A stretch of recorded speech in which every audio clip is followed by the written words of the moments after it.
Angkat tangan sedikit banget, padahal sebulan itu kita seminar berapa kali? 4 kali. Home sharing berapa kali? 4 kali.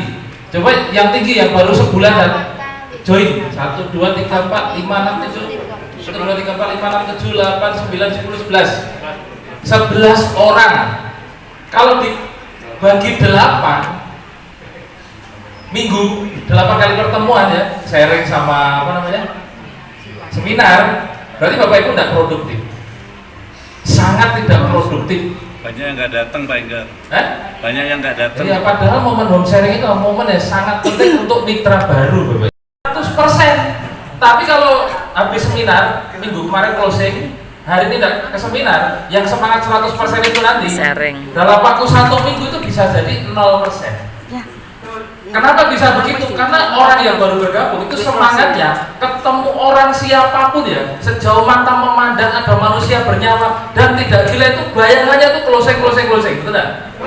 Begitu diajak gabung jadi sahabat kalian, alasan dana lah, alasan tidak punya uang lah, alasan pernah ditipu, segala macam ya. Nah itu semangatnya mitra baru yang 100% langsung amblok. Nah Bapak Ibu akan kehilangan tuh mitra yang baru bergabung, semangatnya hilang. Semangatnya hilang, orangnya hilang, potensi perkembangan jaringannya pun hilang, bonus pengembangan jaringannya Bapak Ibu hilang, kesempatannya Bapak Ibu dapat motor, mobil, rumah cepat dan banyak pun hilang. Nah, mau nggak kantor? Karena ada ruang seminarnya, karena ada kantornya di atas, ada ruang meetingnya di bawah, ada penjualan produknya juga. Nah, ini kantor ini anggaplah ini miliknya Bapak Ibu, bukan miliknya Bu Novi. Jadi Bapak Ibu kalau ditanya kantornya sahabat kalian di mana? Oh di Pandugo. Ayo datang ke kantor saya. Nah gitu Bapak Ibu. Jadi Bapak Ibu harus menganggap ini kantornya Bapak Ibu, tidak ada acara yang lebih penting di hari Selasa malam selain hadir dan menghadirkan mitra-mitra saya, mitra-mitranya Bapak Ibu masing-masing gitu. Nah terus saya tanya nih, kira-kira Bapak Ibu ada manfaat nggak tuh datang ke hari Selasa ke potong pajak, potong pinjaman, kepala pusing-pusing, pinggang pegel-pegel. Terus saya bunyi kan mesti P17 gitu. Iya kan loh, makin ketawa makin kencang, P17-nya makin keingat. Oh iya ya bener ya. Bener? Bapak Ibu komitmen P17, komitmen tuh pergi pagi pulang petang, pergi pagi pulang petang. Komitmen 20 tahun, 30 tahun sampai pensiun untuk komitmen membawa pulang UMR, betul enggak? Bapak Ibu masih bersyukur di Surabaya UMR lebih kurang 5 juta. Bayangkan kalau Bapak Ibu tinggal di Solo, UMR-nya hanya 2 juta. Bahkan untuk join basic pun berat. Maka Bapak Ibu kalau ketemu Mas Ian harus berguru. Mas Ian itu hidup di kota yang UMR-nya itu lebih rendah daripada paket basic. Itu saja beliau bisa beli Fortuner cash motor, 2 Pajero, 1 Lusuk di tahun pertama. Di tahun pertama Bapak Ibu, hitung sendiri nominalnya, saya tidak ingat, yang saya ingat jumlahnya aja. Nah gitu ya.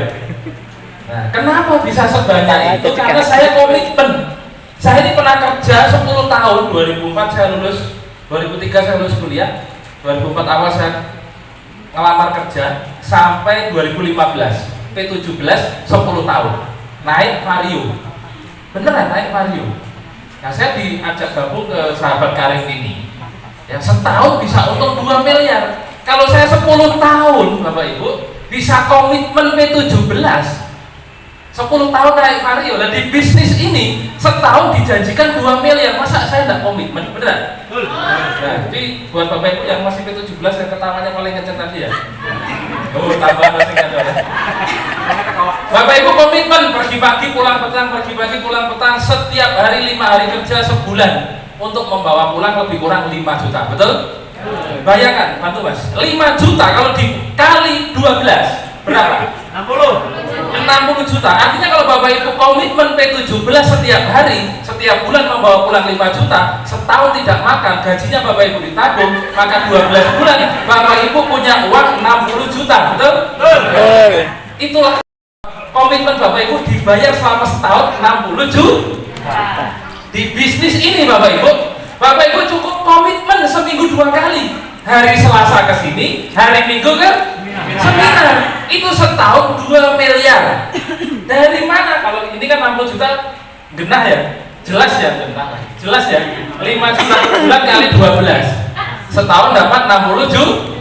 Komitmen untuk menjemput rezeki 60 juta selama 10, 20, 30 tahun sampai pensiun, betul? Nah, sekarang saya tunjukkan nih bagaimana Bapak Ibu komitmen di bisnis ini minimal 2 kali seminggu datang ke pertemuan yang tidak boleh Bapak Ibu lewatkan. Namanya juga komitmen kan, tidak boleh dilewatkan ya. Bapak Ibu bayangkan dulu lah, seandainya Bapak Ibu kerja P17 seminggu tidak masuk kerja, apa yang terjadi? Yang minimal surat peringatan, betul ya? Bayangkan kalau seminggu kadang masuk kadang enggak, kadang masuk kadang enggak. Kira-kira Bapak Ibu membawa pulang 5 juta enggak setiap bulan? Artinya kalau Bapak Ibu tidak komitmen di P17 itu ya, Bapak Ibu tidak mungkin membawa pulang setahun 60 juta, betul? Di bisnis ini Bapak Ibu komitmen seminggu 2 kali home sharing dan seminar, yang Bapak Ibu bawa pulang itu 2 miliar. 2 miliar. Saya ingin Bapak Ibu menggerakkan diri, potensi dirinya Bapak Ibu tanpa disuruh-suruh. Saya tunjukkan ya. Dari mana 2 miskin? Kita tidak bisa protes dilahirkan dari orang tua yang difabel misalkan. Kita juga tidak bisa milih dilahirkan dari orang tua yang kaya raya, yang pinter. Tidak bisa milih. Betul Bapak Ibu? Nah, kondisi kita dilahirkan di dunia itu pasrah apa adanya sesuai dengan kehendak Tuhan, betul tidak? Sama halnya di bisnis ini Bapak Ibu, samanya di bisnis ini. Di bisnis ini Bapak Ibu pada saat bergabung kan tidak tahu speknya orang yang mengundang, mengajak, mensponsori Bapak Ibu, ya kan? Kalau Bapak Ibu sudah tahu speknya sponsornya Bapak Ibu pasti memilih, wah aku tak join yang Bu Novi, aku tak join yang Mas Salman, betul kan? Aku tak joining Pak Indra, aku tak joining Pak Aden Haris. Pada saat Bapak Ibu memilih bergabung kan tidak tahu spek orang yang mengundang itu sudah prestasinya apa, sudah dapat apa saja, tidak?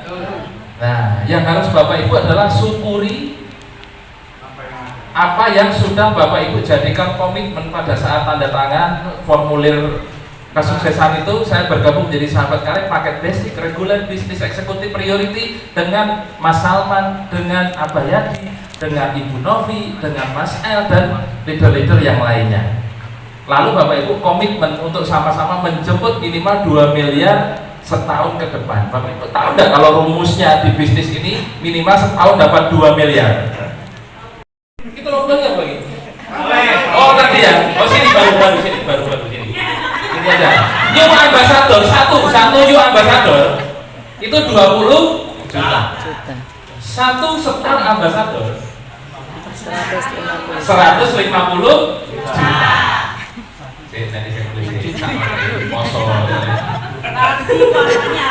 Nah, terus satu big ambassador itu berapa? 500 juta. Inilah kalau Bapak Ibu mau komitmen di bisnis ini seminggu 2 kali hadir, tidak ada acara yang lebih penting selain hadir dan menghadirkan ya. Inilah yang Bapak Ibu akan bawa pulang. Pertama motor 20 juta, mobil 150 juta, Pajero Fortuner 500 juta, luxury berapa? 1 miliar. 1 miliar. Berapa angkanya? 1,67 Nah, katanya 2 miliar. Yang pertama itu sudah di mana? Bonus pasangan, bonus mingguan, Bonus pengembangan jaringan. Siapa yang belum paham bonus pengembangan jaringan? Angkat tangan. 2 miliar Bapak Ibu bawa pulang. Pertanyaannya, Bapak Ibu tahu nggak rumusnya membawa uang 2 miliar itu? Kalau Bapak Ibu nggak tahu rumusnya, mau Bu Novi geret Bapak Ibu dengan mode apapun, Bapak Ibu nggak akan bergerak. Semua potensi diri dalam dirinya Bapak Ibu tanpa pengaruh leadernya Bapak Ibu, tanpa pengaruh mitranya Bapak Ibu. Paham nggak maksudnya? Bapak Ibu promosi, bikin video TikTok, nggak usah disuruh-suruh, bikin sendiri. Bapak Ibu hadir dan mengadakan seminar, bergerak sendiri, jangan nunggu dioyak-oyak leadernya. Nah, itulah Bapak Ibu. Saya ini tidak ada yang menyuruh-nyuruh, oh enggak kamu harus bikin ini, tidak ada Bapak Ibu. Saya gerak-gerak sendiri. Jadi jangan gantungkan kesuksesanmu sama leadermu, sama mitramu, atau sama orang lain. Betul. Gantungkanlah suksesmu pada doa dan usahamu sendiri. Niatkan apa yang kita lakukan itu untuk sedekah Bapak Ibu. Maka pada saat Bapak Ibu ditolak, dikomentari negatif, dicibir, dinyirik, dikata-katain apapun, kalau niatnya Bapak Ibu sedekah, maka tidak akan ada sakit hati. Ada saya ya. Energinya untuk mengeluh.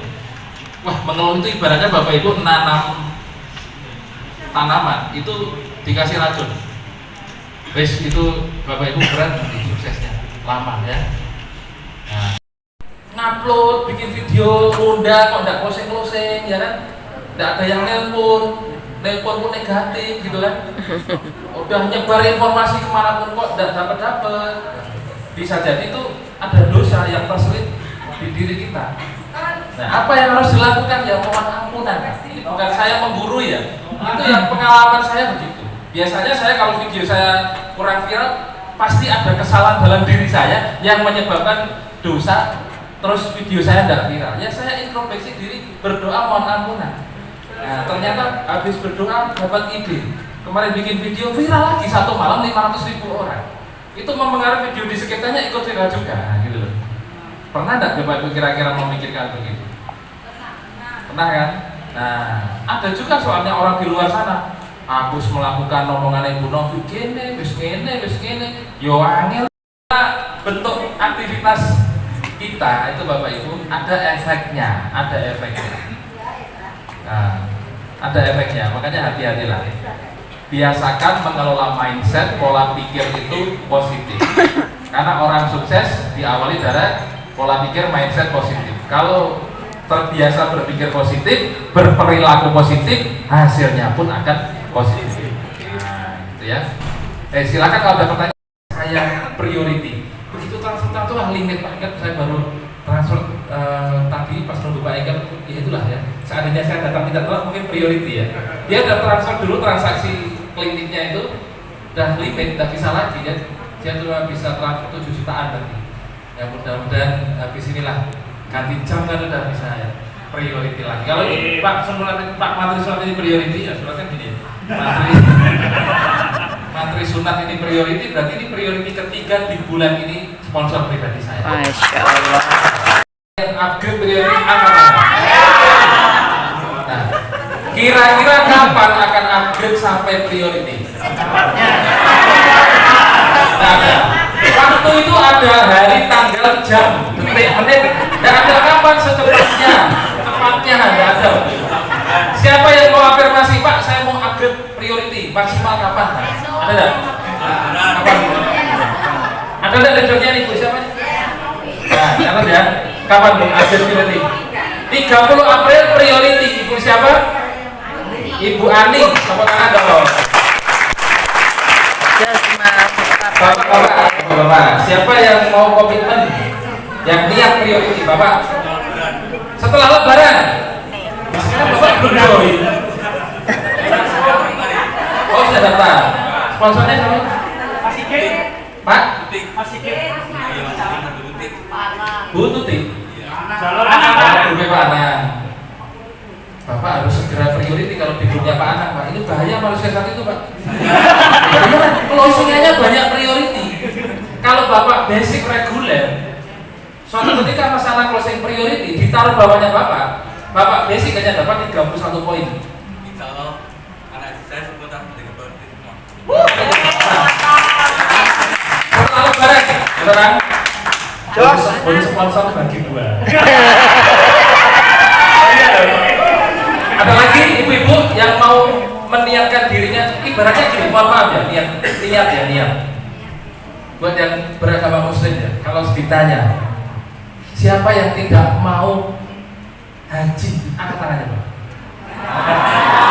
Tidak ada kan? Ibaratnya priority Bapak Ibu juga harus memiliki niat itu dari sini. Seperti ibaratnya Bapak Ibu kalau ditanya mau berangkat haji apa tidak, jawabannya pasti mau. Ya kan? Mau bukannya di sini, tapi sampai sini loh. Kalau Bapak Ibu tanya siapa yang mau niat priority, bayangkan seperti Bapak Ibu ditanya mau haji atau tidak di bisnis ini. Kalau haji kan kehidupan, agama. Di bisnis ini Bapak Ibu priority, ibaratnya Bapak Ibu tuh memperjuangkan kayak naik haji. Bapak Ibu daftar haji reguler, ya berapa ratus tahun? Namanya sama 40 tahun. 40 tahun kalau umurnya sekarang 70 tahun, kira-kira masih ada kesempatan enggak? Kalau Bapak Ibu priority ya, niatkan untuk haji plus itu 300 juta satu orang. Ya. Kalau Bapak Ibu sekeluarga 5 orang berarti 1,5 miliar. Bapak Ibu priority hanya keluar 77 juta. Niatkan tahun depan Bapak Ibu untuk haji sekeluarga. Ya priority adalah langkah tercepat, terbaik, termantap mengantarkan Bapak Ibu menunaikan ibadah. Nggak percaya? Bulan ini sudah daftar haji. Tahun bulan kapan? Bulan 6. Loh, bulan 6 besok berangkat haji. Kenapa? Gara-gara priority itu, Bapak. Loh, kalau basic nggak mungkin berangkat haji. Nggak mungkin punya kayak gini, Bapak Ibu. Nggak mungkin kayak gitu. Nggak mungkin mobilnya yang baru apa namanya? Elok.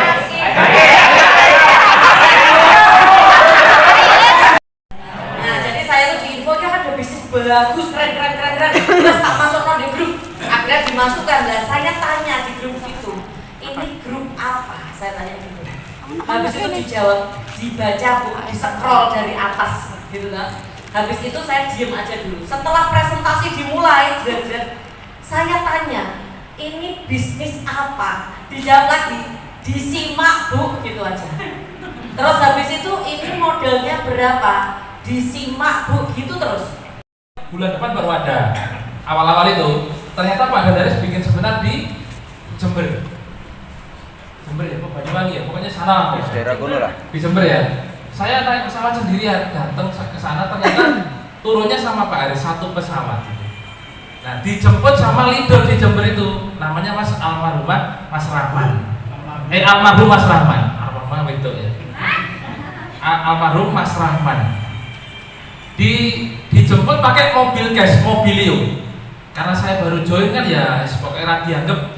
Tapi Pak Aris ini selalu, ayo mas bareng, saya yes manut aja kan. Nah, di sepanjang mobil itu Pak Gandaris menceritakan bisnisnya sebelumnya. Dia punya target untuk melampaui leadernya. Oh, leaderku ini dapatnya 2 miliar, wah aku ngono ya, saya hitungannya sampai nah. Itu saya terapkan di bisnis ini Bapak Ibu. Awal mula saya ingin menjadi peraih mobil pertama di Surabaya. Bapak Ibu harus punya itu. Dimanapun Bapak Ibu tinggal, pastikan Bapak Ibu adalah peraih mobil di tempat itu. Harus punya target. Ya, itu akan membuat Bapak Ibu sukses cepat. Kalau Bapak Ibu tidak punya target, wah lambat nanti Bu. Jangan sampai tetangganya Bapak Ibu dapat motor, Bapak Ibu tidak tahu. Nah, Bapak Ibu harus punya target menjadi orang pertama yang dapat mobil di tempat tinggalnya atau di kotanya atau di RT RW-nya Bapak Ibu. Ini dulu Bu Novi saya nobatkan peraih motor terbanyak serungkut. Terus sekarang peraih motor terbanyak se-Jawa Timur Bapak Ibu. Bapak Ibu sudah dimentori oleh leader yang josnya luar biasa. Dulu tak nobatkan ya Bu ya, peraih motor terbanyak serungkut. Gitu, karena se-Surabayanya masih saya dulu gitu kan. Terus saya melihat Bapak Ibu harus punya lawan main. Bapak Ibu pernah nyetir mobil di tol? Ya, yang pernah nyetir itu kalau sendirian ngantuk dari jalan kok sepine ini ngerti-ngerti banyak kejadian kecelakaan gara-gara jalan sepi ya.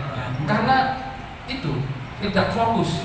Untuk melatih fokus Bapak Ibu harus punya lawan main. Kalau di tol itu nyetir ada mobil ya, kadang-kadang kita salip-salipari itu untuk melatih fokus dan kecepatan biar cepat sampai tujuan.